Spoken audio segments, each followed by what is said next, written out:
मोहित, एक बात मुझे समझनी थी, एक पोर्टफोलियो प्लेसमेंट के तौर पर अगर मैं डेट की तो कीर्तन ने बात की, हम क्योंकि इक्विटीज का आप जिक्र कर रहे थे, सेक्टोरल बेट आपने बोला, with in equity basket also हम अगर लार्ज कैप समझे, स्मॉल कैप, मिड कैप का जो एक प्लेसमेंट होना चाहिए अभी इस साल कैसा रहना चाहिए? क्योंकि लार्ज कैप में हमने देखा पिछले साल ज्यादा आकर्षण था ही नहीं, स्मॉल कैप मिड कैप की तरफ ज्यादा लोग आकर्षित हो रहे थे।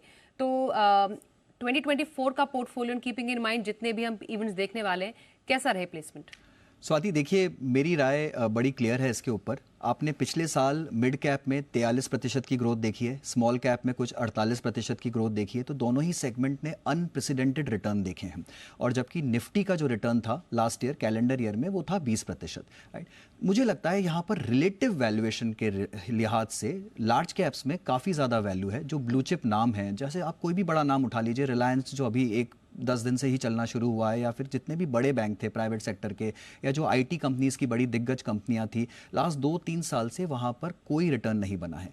तो लार्ज कैप का जो जोन है वो बहुत ही सेफ है, बहुत ही सिक्योर है। अगर कल को मान लीजिए करेक्शन आता भी है वैल्यूएशंस के चलते, या फिर इतनी ज़्यादा रफ्तार देख ली है मार्केट ने कि अगर थोड़ा मार्केट में ठहराव भी आता है, तो मुझे लगता है जो लार्ज कैप्स है वो यहाँ से 1 साल के लिहाज से काफ़ी अच्छा रिटर्न देंगे। करेक्शन भी आता है तो बाउंस बैक भी वहाँ आपको पहले मिलेगा, और आपकी वोलेटिलिटी भी कम रहेगी ओवरऑल।